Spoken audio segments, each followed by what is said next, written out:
It's like a glitch I can't control. Someone's fucking with my dough. Kinda voodoo shit, you know. You know, you won't find me tongue-tied. No witness on my side. Harmonies when I cry. This stuff makes me nauseous. Losing what they taught us. Gotta tread real cautious. But I go back to default.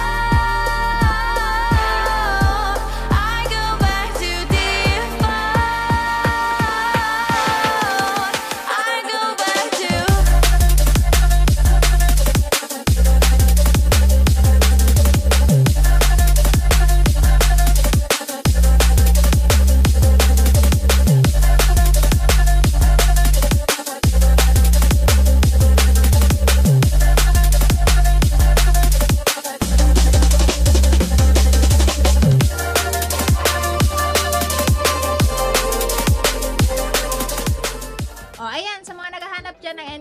sports bike ni Yamaha. Merong dumating dito guys na Yamaha R15M. So ito guys ay hango kay Yamaha R1. So halos lahat ng feature ni R1 ay nandito na. Kaya ito yung ating pag-uusapan, yung specs, features at syempre yung updated price. So without further ado, let's start this video. Yamaha R15M. Actually guys, na-review na natin yung isang color variant nito, yung mas nag-dominant yung color silver kumpara dito sa black. Pero ito guys is yung opposite, mas nag-dominant yung color na black kaysa sa silver. This one guys is inspired kay Yamaha R1 dahil yung mga feature nito guys ay mahalin tulad mo kay Yamaha R1. Pero before muna yan, dito na muna tayo sa kanyang technical specs. Of course, this sports bike is powered by 155cc liquid-cooled 4-stroke single overhead cam 4-valve. At this one guys ay may max horsepower na 14.2 kilowatts at 10,000 RPM and max torque of 14.7 Nm at 8,500 RPM. Pagdating naman sa kanyang transmission guys, this one is merong 6-speed manual transmission. At ang kinaganda dito ay meron na siyang malaking fuel tank capacity guys na kayang maglaman ng 11 liters. Siyempre, ilalagay ko na lang din sa screen yung kanyang average fuel consumption. Sa mga nagtatanong, gaano ba kabigat itong si Yamaha R15M? This one guys is 140 kilograms, kaya kahit lady rider, kayang-kaya tong imaneho or imaneuver. So, sa seat height guys, meron tong seat height na 815 mm, tapos meron tong minimum ground clearance sa 170 mm, kaya naman sa malalaking humps ng Pinas ay hindi na madaling maabot yung ilalim na bahagi ng sports bike na to. So, ayan guys, ito ay merong feature kagaya ng, so dito naman tayo guys sa kanyang overall looks, no? So, this one guys, sa front, ganun pa rin, equip pa rin naman siya ng Baya LED light. So, napakalakas po ng buga ng ilaw na to, lalong-lalo na pagkagabi dahil naka-LED na po iyan. Turn signal is naka-LED na din. So, i-check natin yung kanyang light. Ayan. O, diba? Sa looks pa lang guys, R1 na yung datingan niya. Tapos, ang turn signal niya is naka-bulb type. So, if ever i-upgrade to, syempre mas maganda yung naka-LED na lahat, no? Para nang sa ganun, modern na talaga yung datingan niya. Tapos, ang isa pa sa nagustuhan ko dito guys, kay Yamaha R15M, pagdating dito sa front, wala na kayo ibang makikita, no, na sticker, kundi ito lang yung brand niya na Yamaha. And dito sa side, meron siyang decals dito na R15M, nag-complement sa kulay ng mugs niya. Tapos may nakalagay dito na quick shifter. So, ano ba yung quick shifter? So, isa yung feature na nilagay dito kay R15M guys, na bukod tangi na single cylinder na merong ganyang feature. Kasi usually sa mga quick shifter guys ay pang big bike lang. Pero dahil nga, ayan, inspired siya kay R1, nilagyan ni Yamaha si R15M ng quick shifter.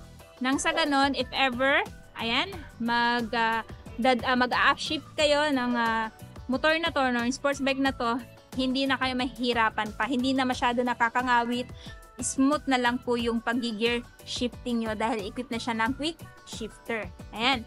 Tapos dito, sa kanyang suspension, mala big bike na din dahil naka-inverted na siya guys. And equipped na din siya ng dual channel ABS. So dual channel ABS is anti-lock braking system. So maiiwasan nito yung paglalak ng wheels ninyo if ever nag high speed kayo. Tapos bigla kayong magbe-brake dahil may dumang aso. Ang purpose nun is to prevent yung pag-lock ng wheels na nagkakos ng accident. Ayan. Tapos isa pa guys ang nagustuhan ko, naka-dual patch siya, no? Tapos naka-single disc and pagdating sa mags, naka-blue yung kulay niya. So nag-complement talaga sa decals niya, no? Ayan. Tapos dito guys, may brand na IRC tubeless at ito ay mayroong front tire size sa front na ayan, 100 by 80 by 17. Ayan. So, dito naman tayo guys, sa bandang side, ito yung itsura niya. So, yung silver lang na kulay is dito banda sa may tangke, dito sa kanyang undercowl, tapos dito sa foot peg ng angkas, maging dito sa heat guard at saka sa exhaust end cap ng motor na to. So, the rest is black na. So, mas nagustuhan ko tong R15 na mas dominant yung black kaysa sa gray.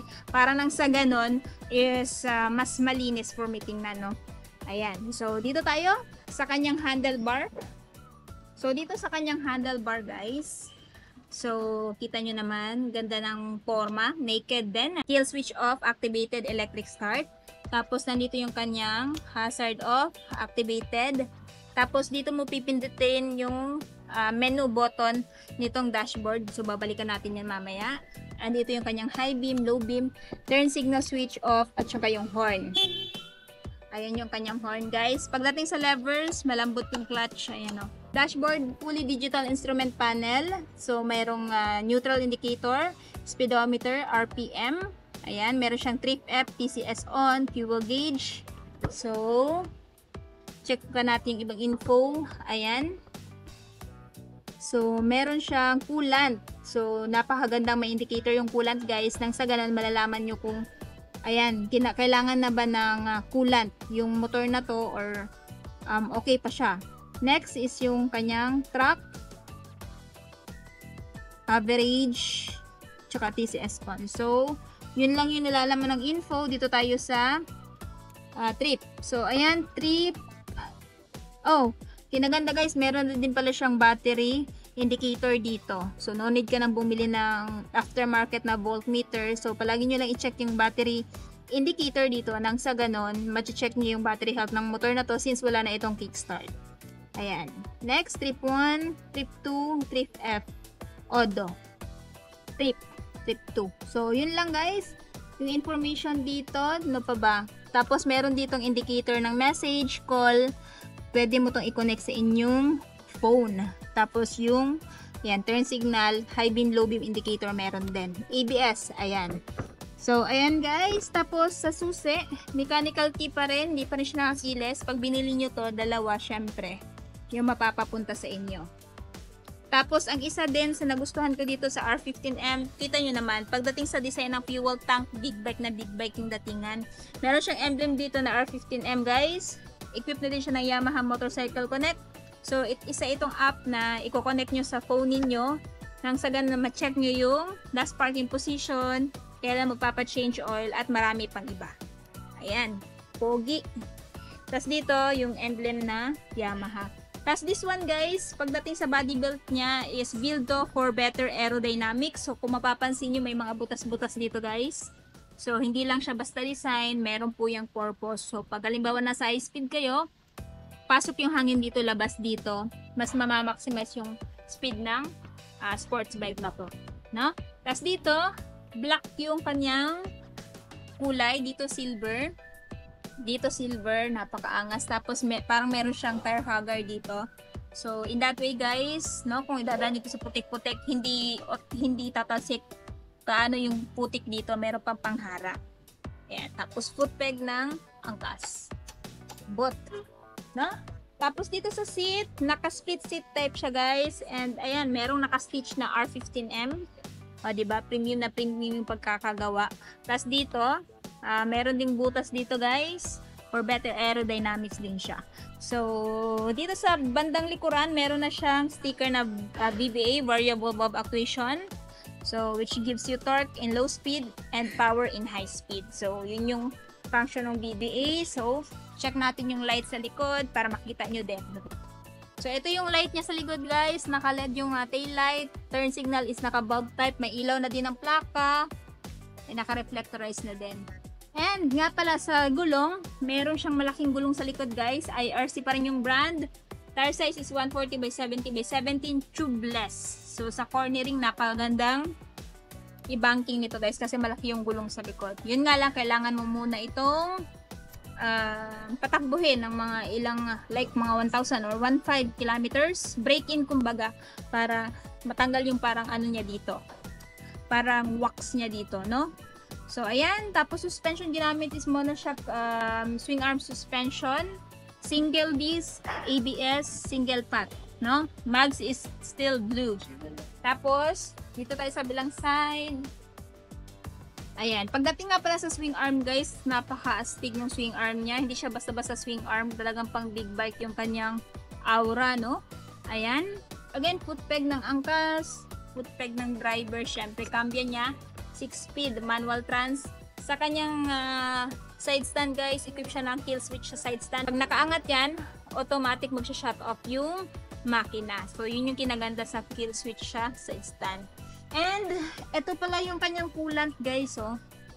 Ayan, so, may nakalagay dito na low na guhit. So, pag bumaba na yan dyan, kailangan mo nang magdagdag ng coolant para nang sa ganon, hindi ito mag-overheat. So, yun yung purpose ng coolant, no? Pampalamig ng makina ng motor na to. Or ng engine ng motor na to. So, ayan. At ito yung sa side. Nice. So, kung interested kayo sa motor na to guys, kay Yamaha R15M, ito ay may presyo ngayon na, ayan, 204,000 pesos if spot cut. Pero kung kukunin nyo po ng hulugan, down payment is 20,000 at monthly sa 3 years na 9,249 at meron din po itong rebates na 200. Pero kung ayaw nyo naman ng 3 years, meron silang 1 year or 2 years na mapagpipilian. At sa mga interested dito, ito ay available dito sa Yamaha Bike Link Tagum. Ayan, so along the highway lang siya. Tapos ilalagay ko na lang yung full address sa screen, maging sa description box. So ayun na nga guys, natapos na nga natin ikutan si Yamaha R15M. Ano yung masasabi nyo sa motor na to? Sulit ba siya sa presyo niya? At anong katangian nito? Kung bakit ito yung consider yung bilhin ngayong taon? Paki-comment naman sa baba.